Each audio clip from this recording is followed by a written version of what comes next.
ओम नमः शिवाय।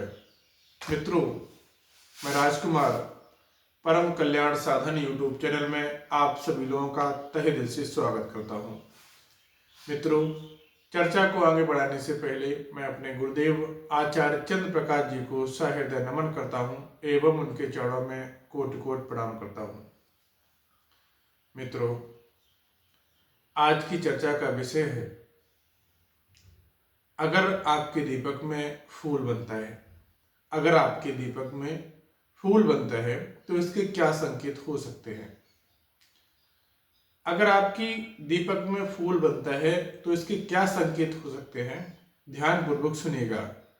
और जिनके दीपक में फूल बनता है और उन्हें फिर भी कष्ट भोगने पड़ रहे हैं तो इसका क्या मतलब होता है, ये सारी बातों की चर्चा हम इस वीडियो में करने वाले हैं। तो वीडियो में लास्ट तक बने रहिएगा। वीडियो को बीच में ना ही आपने स्किप करना है, ना ही वीडियो को आपने बीच में छोड़ करके जाना है। तो चलिएगा, वीडियो स्टार्ट करता हूं।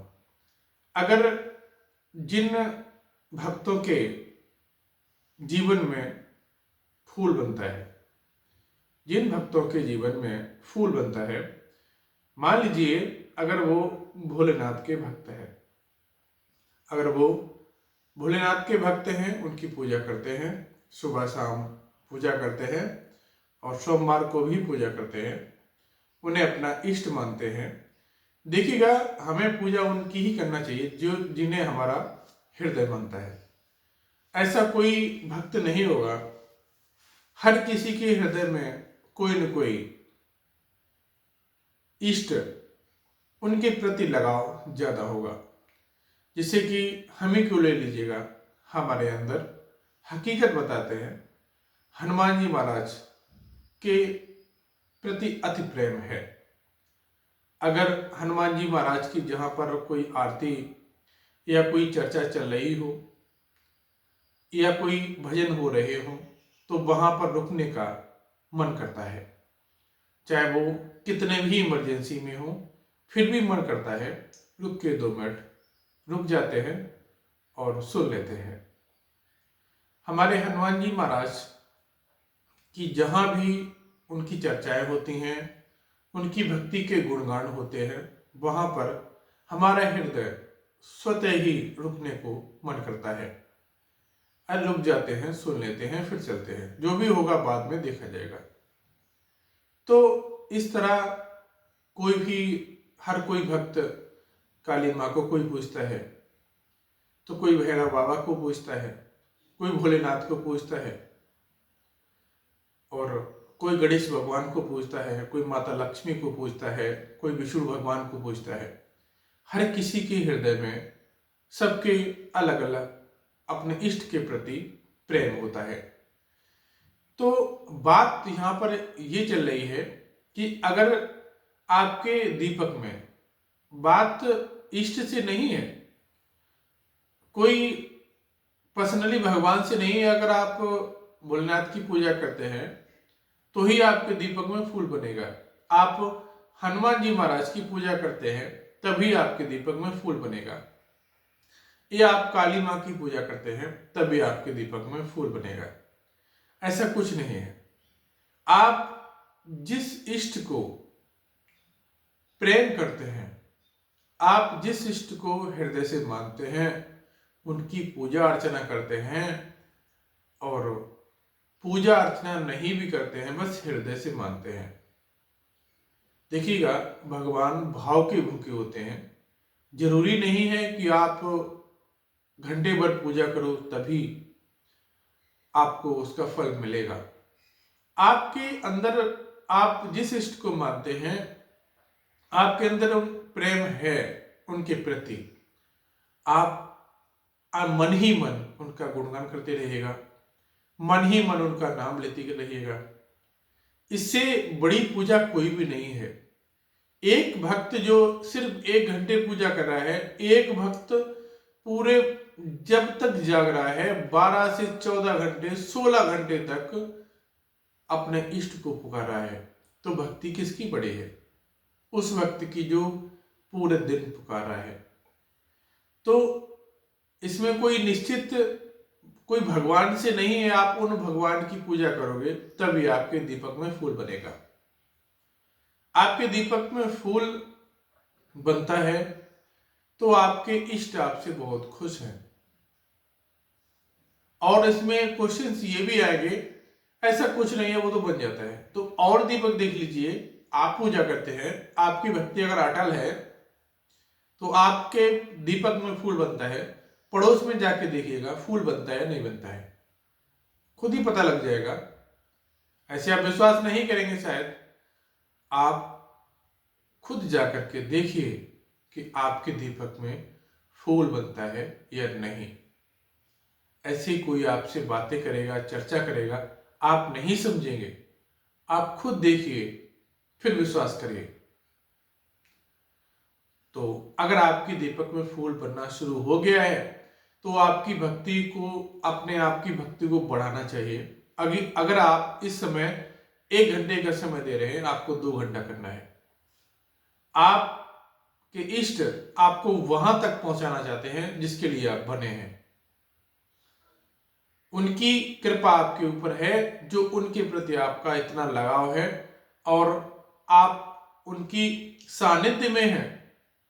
ये मत सोचिएगा कि हमें भगवान नहीं देख रहे हैं, सबको देख रहे हैं। आप क्या कर रहे हैं, उनके प्रति क्या सोच रहे हैं, सब देख रहे हैं, सब सुन रहे हैं।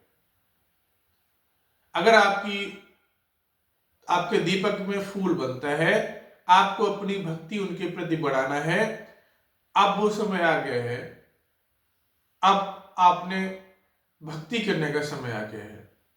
अब आपने उनके प्रति, उनके इर्द गिर्द रहने का समय आ गया है। देखिएगा, समय बहुत बड़ा बलवान होता है। समय एक मौका हर किसी को देता है। जब हम, ये समझ लीजिएगा, हम एक पत्थर में भगवान मान लेते हैं। जब पत्थर में भगवान मान लेते हैं, हम तो इंसान हैं, जीते जागते हैं, तो हम अपने हृदय में भगवान क्यों नहीं मान लेते हैं? हम अपने हृदय में झांक करके देखेंगे तो भगवान अवश्य मिलेंगे।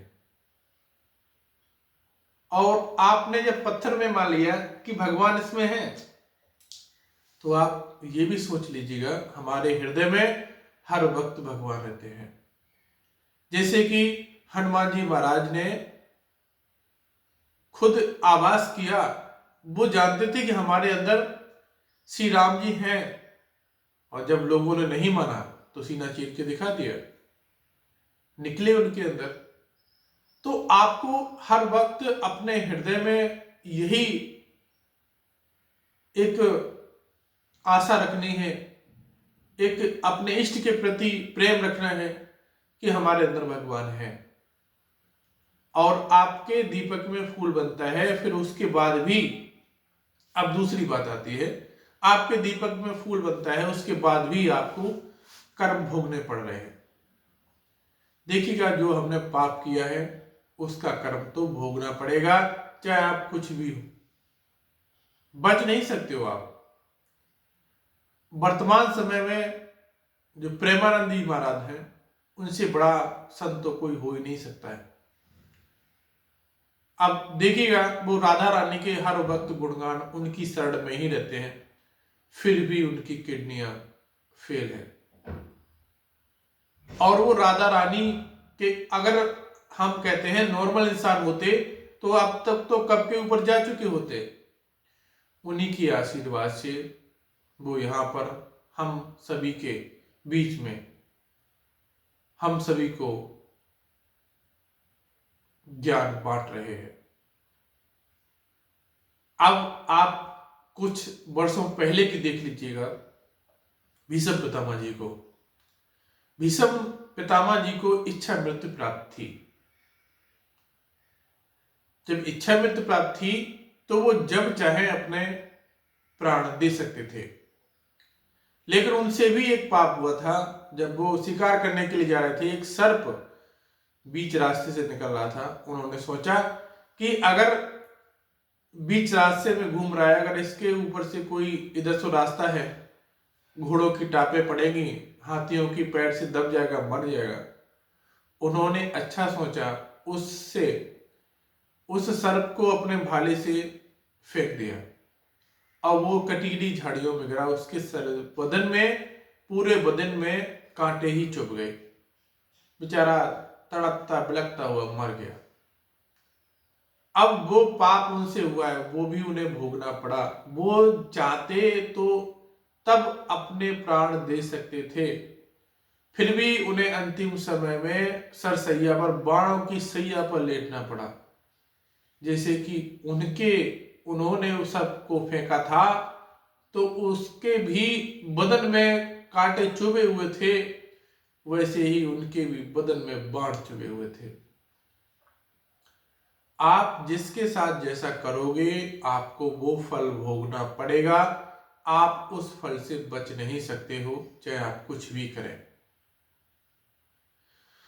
तो आप पूजा कर रहे हैं, आपके दीपक में फूल भी भर रहा है, फिर भी आपके साथ ये हो रहा है, तो कहीं न कहीं आपके पूर्व जन्म का आपके साथ जो पाप है, वो पाप आपको भोग रहे हैं अपने, और वो पाप धीरे धीरे कट रहे हैं। अब आप जो इस समय जो पूजा कर रहे हैं, वो अगले जन्म के लिए आपका एक अच्छा मार्ग आप खुद ही बना रहे हैं। जो आपने पिछले जन्मों में कर्म किए हैं, वो वर्तमान समय में झेल रहे हैं। हम आप जो भी कर्म करते हैं, वो झेलना ही पड़ता है, वो काटने ही पड़ते हैं। आप कुछ भी करें, चाहे आप कोई भी हो, आप प्रेमानंद जी महाराज से बड़े संत नहीं हो सकते हैं। हम आप कोई भी नहीं हो सकते हैं। आप भीष्म पितामह जिन्हें इच्छा मृत्यु प्राप्त थी, उनसे बड़े नहीं हो सकते हैं। जब वो भी नहीं बच पाए, तो हम आप कौन हैं? तो इस बात को ध्यान रखिएगा कि अगर कर्म हुआ है, हमसे कुछ पाप हुए हैं, कर्म किया है, कुछ पाप हुए हैं, तो उसको भोगना ही पड़ेगा, बच नहीं सकते हो। वीडियो थोड़ा लंबा हो रहा है, तो मैं अपनी वाणी को यहीं पर विराम देना चाहता हूँ। ओम नमः शिवाय। ओम नमः शिवाय। आप सभी लोगों से यही आशा करूंगा, अगर आप यहाँ तक वीडियो देखते हुए आ गए हैं, तो अपनी भक्ति को और बढ़ाइए, जितना हो सके बढ़ाइए, जितना हो सके और बढ़ाइए। मौका है, मनुष्य जीवन सिर्फ एक बार मिलता है, ये मौका हाथ से ना जाने दें। ओम नमः शिवाय।